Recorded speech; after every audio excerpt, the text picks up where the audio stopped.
Questions to the Prime Minister. Danny Kinahan. Question number 1. Prime Minister. Mr. Speaker, I would like to update the House on last week's terrorist attack. Since my statement on Thursday, the names of those who have died have been released. They were Aisha Fraid, Kurt Cochrane, Leslie Rhodes, and of course PC Keith Palmer. I am sure members across the House will join me in offering our deepest condolences to their friends and families.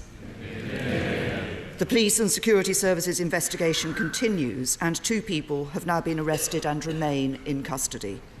Mr. Speaker, this morning I had meetings with ministerial colleagues and others. In addition to my duties in this House, I shall have further such meetings later today. Danny Kinahan. Thank you very much. May I echo her sentiments and congratulate her also on all the good work that was done last week and since last week. But may I also congratulate the Prime Minister and the Government on today triggering Article 50.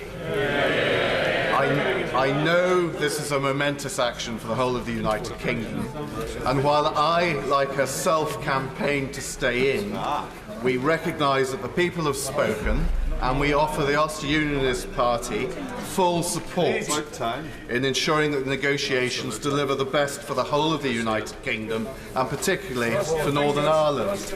But could I ask the Prime Minister to confirm that in the extremely improbable event that a border poll should take place regarding the future of Northern Ireland within the United Kingdom during her premiership, that the government will fully support any official Remain campaign, just as the government have done both in regard of the EU and indeed Scotland. Honourable gentleman. Prime Minister.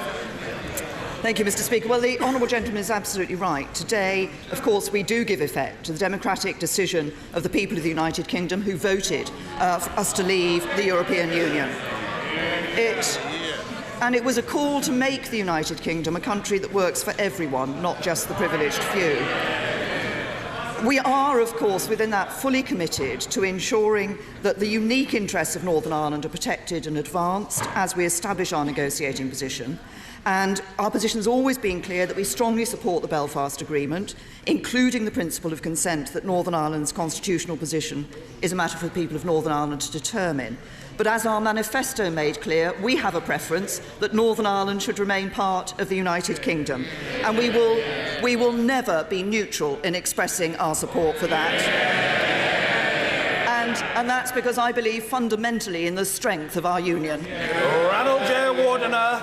Mr. Speaker, pupils and parents deserve good schools and real choice in education, including schools that are focused unashamedly on academic rigour.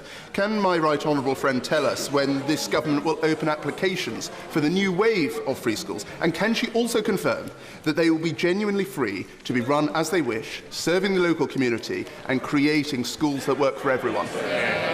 Well, my honourable friend is absolutely right. I believe that schools should be free to be run as best suits them. And we're putting autonomy and freedom in the hands of strong leaders and outstanding teachers so they can deliver an excellent education. And we want to get out of the way of outstanding education providers so they can set up the types of schools that parents want. That's why we've set out our new plans to remove the ban on new grammar schools and the restrictions on new faith schools. But it is a complex area. We do expect to announce the detail of the next wave of free school applications following the publication of our school's white paper. Jeremy Corbyn. Thank you, Mr. Speaker. I want to begin by paying tribute to the emergency services, as the Prime Minister did, across the country, especially all those that responded to the Westminster attack last Wednesday and to those that turned out to help the victims of the New Ferry explosion last Saturday. Our thoughts remain with the injured and those who've lost loved ones, and we especially thank the police for their ongoing investigations. Could the Prime Minister assure us that the police will be given all the necessary support and resources to take them through this very difficult period in investigating what happened last Wednesday? Prime Minister. I join the right honourable gentleman in praising the work of our emergency services, who, as he has pointed out, have to deal with a wide range of incidents that take place. Our focus in this House has been most recently on the attack that took place last Wednesday. We should never forget, day in and day out, our emergency services are working on our behalf and often putting themselves in danger as a result of the work that we do. I can assure him I have, of course, been keeping in touch, as has my right honourable friend, the Home Secretary, with both the security services and the Metropolitan Police on the investigation that is taking place into the attack last week, and on looking forward to security arrangements, and I can assure him that they have the resources that they need to carry out their vital work. Jeremy Corbyn. Thank you, Mr. Speaker. Of course, we all pay tribute to the police for the work they do, but there are some problems that between 2015 and 2018, there'll be a real terms cut in central government funding to police forces of 330 million. Can the Prime Minister assure the House that police all over the country have the necessary resources to do the job? Prime Minister. I would remind the right honourable gentleman that what we've done in the CSR is actually protected that police budget. And of course, the former Shadow Home Secretary, his own colleague, the right honourable member for Lee, prior to the 2015 Labour Party conference, said savings can be found. The police say 5 to 10% over the Parliament is just about doable. Yeah. We didn't accept that. We've actually protected the police budget. I've been speaking, as my right honourable friend, the Home Secretary, has, to police forces, and they are very clear that the work that they are doing has the resources that they need. Jeremy Corbyn. Mr. Speaker, the Police Federation survey recently undertaken reveals that 55% of serving police officers say their morale is low due to the way in which their funding has been treated. Frontline policing is vital in tackling crime and terrorism. Since 2010, however, there are 20,000 fewer police officers, 12,000 less on the front line. So I ask the Prime Minister again, will she think again about the cuts to policing and guarantee policing on the front line will be protected so every community can be assured it's got the police officers it needs in their community? Prime Minister. Said to the right honourable gentleman, we have protected those police budgets, including, of course, the precept that they're able to raise locally. But let's just think about what has happened since 2010. Since 2010, we have seen crimes that are traditionally measured by the Independent Crime Survey falling by a third to a record low. Now, that is the work of hard-working police officers up and down this country. They have been backed by this government. Yes, we've made them more accountable through the directly elected police and crime commissioners. Yes, there has been reform of policing, including reform of the Police Federation, which was very necessary. But we have ensured that the police have the resources to do their job, and we see crime at a record low. Victoria Atkins. Thank you, Mr. Speaker. The Royal Air Force is preparing to fly Typhoons from RAF Coningsby in my constituency to Romania to support our NATO allies on the border with Russia. This is as President Putin is locking up his political opponents and crushing calls for democracy. Will my right honourable friend confirm, as we leave the EU, that the United Kingdom will continue to lead NATO in defending this vital border, and will she pay tribute to the armed forces who safeguard our democracy at home and abroad? Prime Minister. I'm very happy, Mr. Speaker, to join my honourable friend in paying tribute to the men and women of our armed forces. They are the best in the world, and they work tirelessly to keep us safe, and we owe them every gratitude for doing so. I can also assure her that our commitment to collective defence and security through NATO is as strong as ever. We will meet our NATO pledge to spend 2% of GDP on defence every year of this decade. And we plan to spend £178 billion on our equipment plan to 2025. And she has referred to the work that is being done by the Royal Air Force in relation to Romania. Of course, with NATO, we're deploying a battalion to Estonia and a reconnaissance squadron to Poland, and I think that shows our very clear commitment to our collective security and defence. Angus Robertson. We we associate ourselves with the condolences of the Prime Minister and the leader of the Labour Party and the praise for the emergency and the security services in and after the wake of the appalling terrorist atrocity last week. Mr. Speaker, last year the Prime Minister promised that before she would trigger Article 50 on leaving the European Union, that she would secure a UK-wide approach and agreement with the government.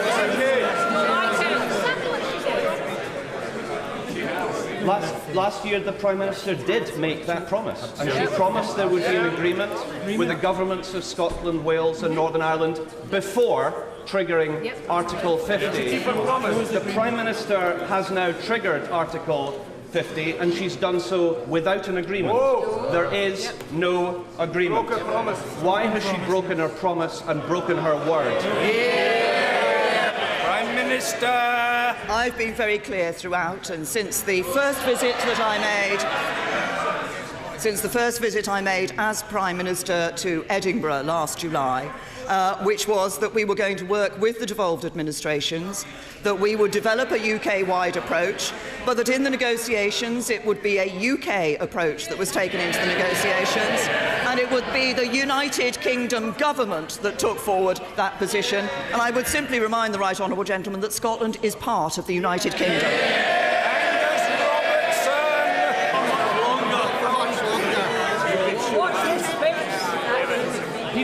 People viewing will note that the Prime Minister did not deny that she would seek a UK-wide approach and agreement with the governments of Scotland, Wales and Northern Ireland, and there is no agreement. Mr. Speaker, the Scottish Government was elected with a higher percentage of the vote with a bigger electoral mandate than the UK Government. Yesterday, the Scottish Parliament voted by 69 to 59 that people in Scotland should have a choice about their future. After the negotiations of the European Union are concluded, there will be a period for democratic approval of the outcome. That choice will be exercised in this Parliament, in the European Parliament, and in 27 member states of the European Union. Given that everybody else will have a choice at that time, will the people of Scotland have a choice about their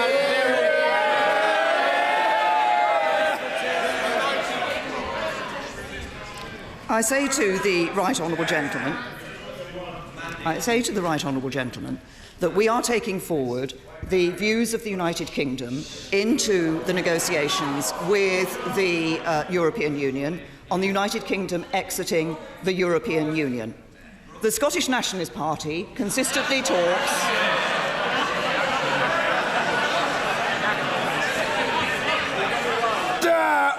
Miss Cherry, this is very unseemly heckling. You are a distinguished QC. You wouldn't behave like that in the Scottish courts. You'd be chucked out.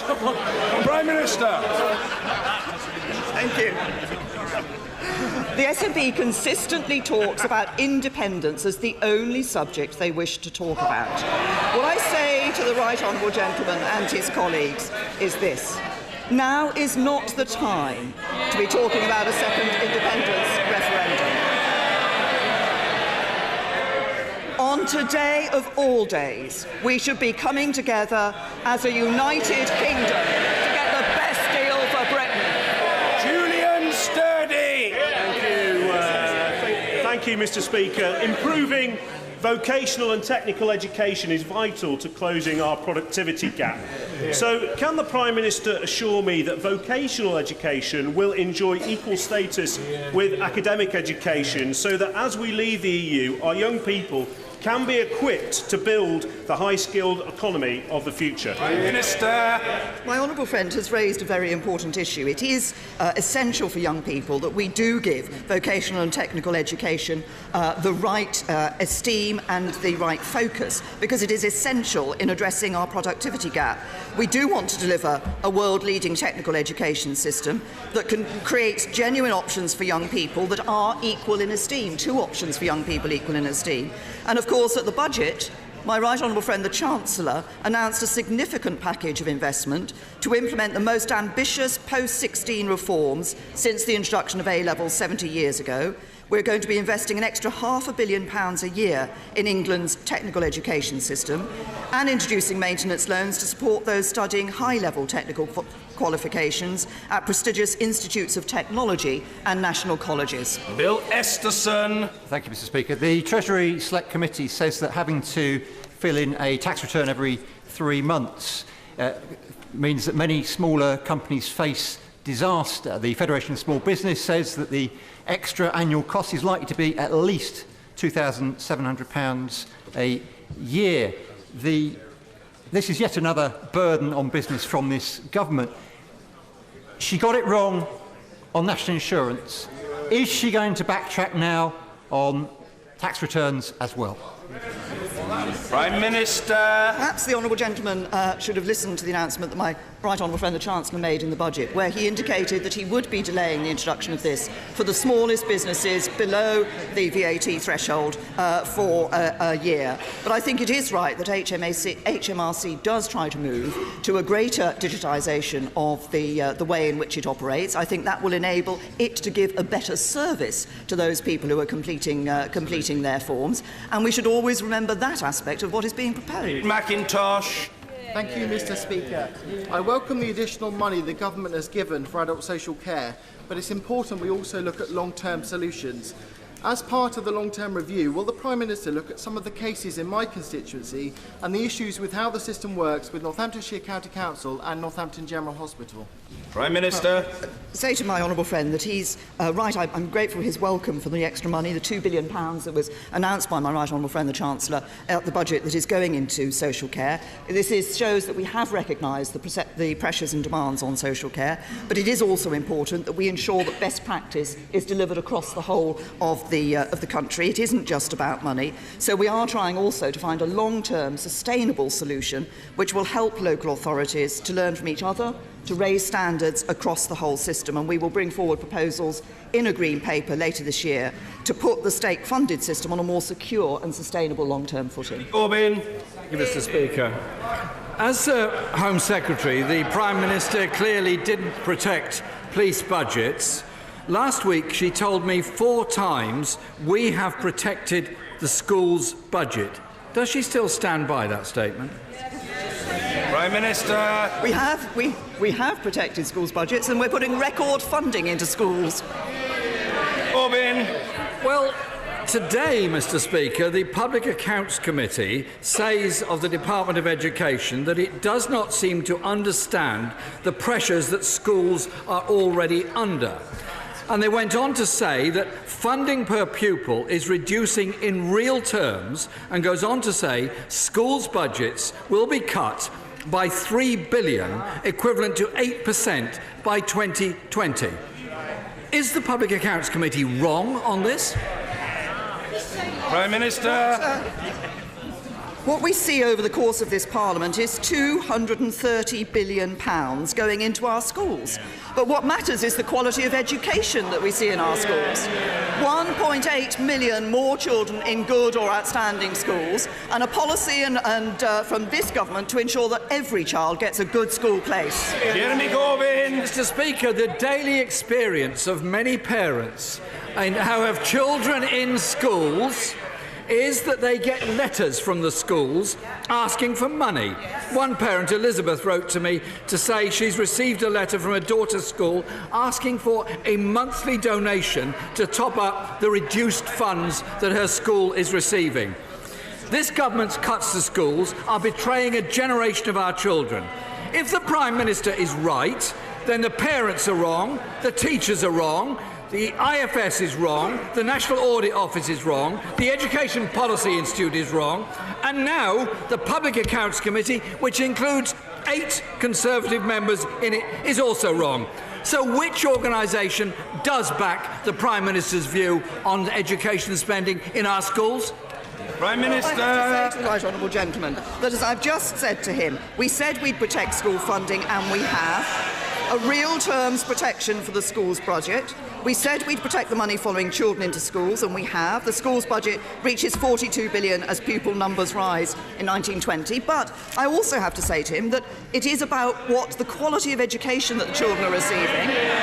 1.8 million more children in good or outstanding schools than under the Labour government. But I also say this to the right honourable gentleman, because time and time again he stands up in PMQs and asks questions which would lead to more spending. Let's just look at what he's done recently. On the 11th of January, more spending. On the 8th of February, more spending. On the 22nd of February, more spending. On the 1st of March and the 8th of March, more spending. On the 15th of March and the 22nd of March, more spending. Barely a PMQs goes by that he doesn't call for more public spending. When it comes to spending money that they haven't got, Labour simply can't help themselves. It's the same old Labour, spend today and give somebody else the bill tomorrow. Well, we won't do that to the next generation. Closed question, Mr. Bill Wiggin. Question 11. The Prime Minister. Thank you, Mr. Speaker. I'm sure everyone in the House will want to join me in paying tribute to the thousands who worked in munitions factories in both world wars, often in very dangerous conditions, and they produced vital equipment for the armed forces that helped us to victory. I'm sure my honourable friend will recognise that for practical reasons it's not possible to pursue individual awards, but I know that the Department for Business would be happy to work with him to look at further ways to recognise the collective effort of former munitions workers. Bill Wiggin. I thank my right honourable friend for that answer. These ladies found that the chemicals in the shells turned their skins yellow, and they were nicknamed Canary Girls. I know my right honourable friend is exceptionally busy at the moment, but could she find just a few moments in her diary to meet me and some of these Canary Girls to recognise their service? Well, Prime Minister. I would be very happy to do that. I'd be very happy to meet some Canary Girls. As I said, they did work which was vital to the war effort. They did work which in one sense was absolutely routine, but in another sense was extremely dangerous, and I think we should recognise the efforts that they put in. Carolyn Harris. Thank you, Mr. Speaker. The Prime Minister will be aware that the Welsh Labour Government has established a children's funeral fund. Many independent and leading funeral providers like the Cooperative and Dignity have also indicated there will be no charges for children and young people's funerals. I know the Prime Minister is a compassionate woman, and I know she understands the importance of a children's funeral fund. Will she agree to work with me to establish this fund to bring some comfort to bereaved parents in their darkest hour? Can I first of all pay tribute to the honourable lady who has been campaigning tirelessly on this issue, and obviously is not just a passionate campaigner but has spoken on many occasions movingly in this House about her own experience, which she is bringing to bear on this issue. And I welcome the decision that's been taken by the Co-op to waive the funeral fees, and I recognise the actions of the Welsh Government. We do want to... Of course, there is some financial support available. We are looking at this issue and the problems faced by parents, and we're looking at what more can be done through a cross-government piece of work. And I will ask the Minister for the Cabinet Office, who is leading on that piece of work, to meet with her and talk about the ideas. David T.C. David. Thank you, Mr. Speaker. As the Prime Minister will know, the budget gave an extra £200 million to the Welsh Labour Government in order to provide business rate relief. Would the Prime Minister agree with myself and the Leader of Monmouthshire Council, Peter Fox, OBE, that Welsh Labour must now commit to spending that money on supporting Welsh businesses and giving the same level of support that is being provided in England by this Conservative government? Well, I say to my honourable friend, he's absolutely right. As he says at the budget, my right honourable friend, the Chancellor, announced a £200 million boost to the Welsh Government's budgets. They will be able to use that money to support their own priorities. But the people of Wales will be able to send a very clear signal about these priorities by voting for Conservative councillors like Peter Fox on the 4th of May. And I have to say, it's the UK government actions to support ordinary working families throughout the country that will ensure Wales benefits from an economy that works for everyone. Mr. Speaker, the Foreign Secretary during the EU referendum campaign urged people to, and I quote, take back control of huge sums of money, £350 million per week, and spend it on our priorities, such as the NHS. The Prime Minister will trigger Article 50 today. Can the Prime Minister confirm precisely when she wants to fulfil the promise made by her Cabinet colleague who is sitting on the front bench smirking at the British public? Minister!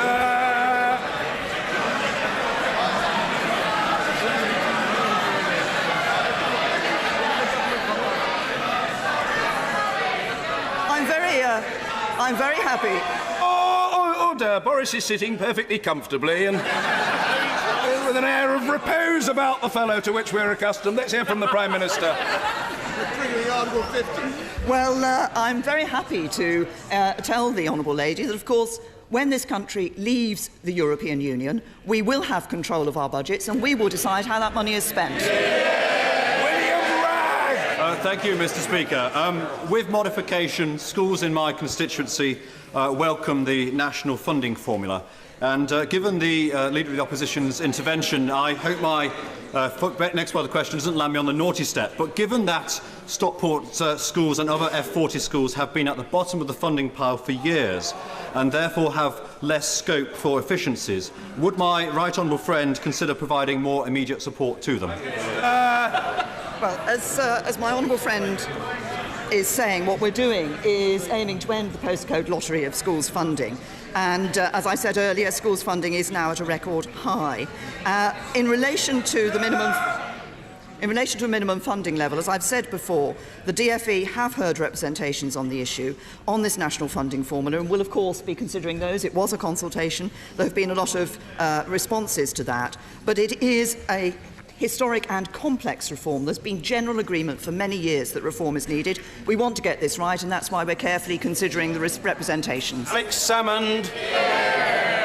After 9 months of this Prime Minister's approach to Brexit, Northern Ireland is deadlocked, the Welsh are alienated, Scotland is going for a referendum, the English are split down the middle, and Brexit MPs are walking out of Commons committees because they don't like home truths.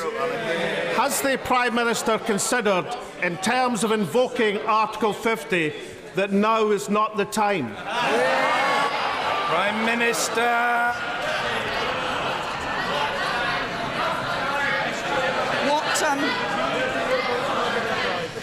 What the UK government is doing in invoking Article 50 is putting into practice the democratic vote of the British people on the 23rd of June last year in a referendum. There was a referendum in 2014 in Scotland when the Scottish people voted to remain part of the United Kingdom. I suggest the Right Honourable Gentleman and his colleagues puts that into practice. Matt Warman. Mr. Speaker, 3/4 of my constituents voted to leave the European Union. Does the Prime Minister agree with me that as she triggers Article 50, it marks a watershed moment, not only for this country's control of immigration and our sovereignty, but also for listening to the views of people who were forgotten for far too long? I absolutely agree with my honourable friend. Not only, in invoking Article 50, not only are we putting into place in practice the views of the British people as set out in that referendum on the 23rd of June last year, but crucially that was not just a vote about leaving the EU. It was a vote about changing this country for the future. And this government has a clear plan for Britain that will change this country, that will see us with a more global outlook, a stronger economy, a fairer society and a more united nation. Mrs. Marianne Fellows. Thank you, Mr. Speaker. The people expect the Prime Minister to follow her party's manifesto and to abide by a majority vote of this Parliament. So, why does she say that the First Minister of Scotland should do the opposite? Prime Minister. What I say is that at this point in time, as we face this historic moment of invoking Article 50 and setting in process the negotiations for the future of this country and its relationship with the European Union, now is the time for us all to pull together and not try to hang apart. Derek Thomas. On Friday, thousands of people will be up and down this country raising funds and awareness of brain tumour research. Many of these people will know family members who've had brain tumour research or will be suffering from them. Yet, brain tumour research only receives about 1% of all research funding for cancer, and yet it kills more. It's a bigger cancer killer of people children, adults under 40.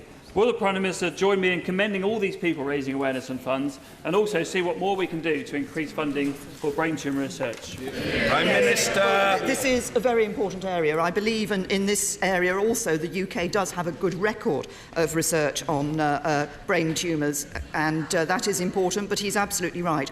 The people who are raising funds for this important cause should be commended. As he says, many of them will have had personal experience in one way or another of brain tumours, and I think it is important that we recognise that there are many killers out there which don't often receive the publicity and support of others, and we should recognise their importance and commend those who are raising funds. Thank you, Mr. Speaker. And as we enter the world of Article 50, can the Prime Minister say what she's doing to ensure national and local government prioritise the purchasing and the buying of British goods and services? Although I have to say, a record as Home Secretary on police vehicles doesn't give us much cause for optimism. Prime Minister.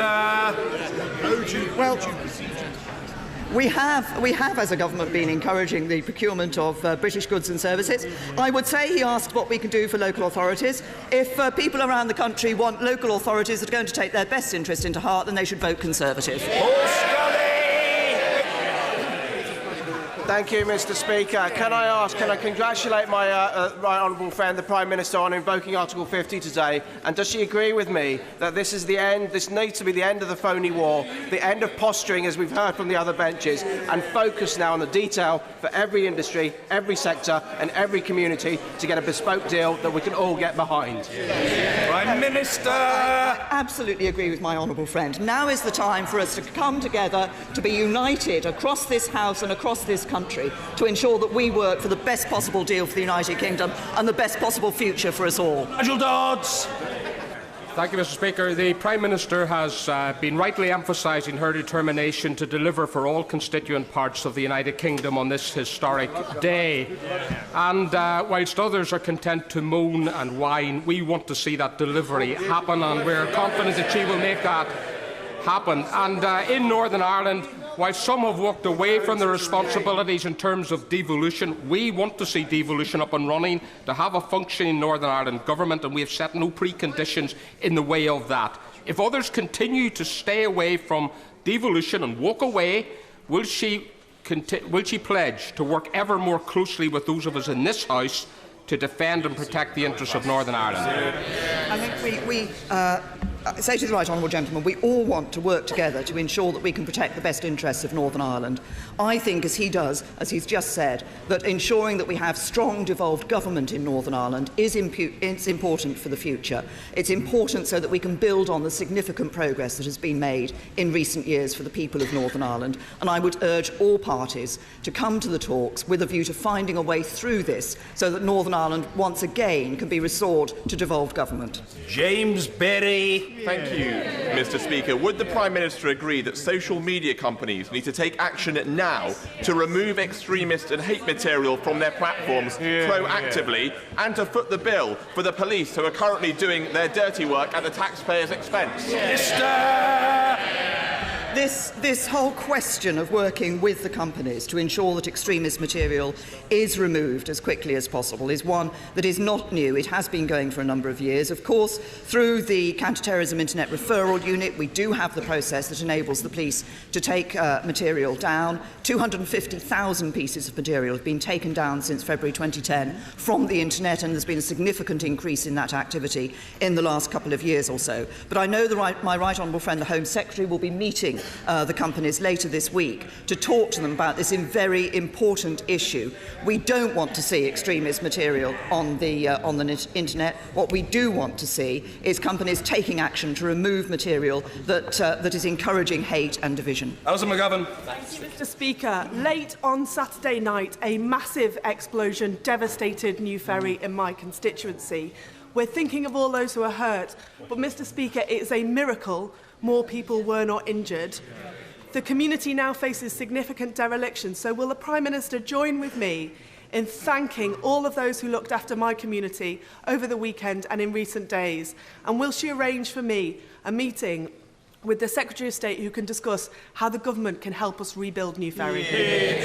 Prime Well, Minister. I'm very happy to do both of those things. I say, tell the Honourable Lady, first of all, to commend and thank all of those who work so hard in the emergency services and others to support her local community when this devastating explosion took place. And of course, that work will continue. It doesn't just happen over the weekend. There will be support, I'm sure, being given to the community into the future. And I'm very happy to ask the Secretary of State for Communities and Local Government to meet with her and discuss how that community can be rebuilt and can overcome the impact of this explosion.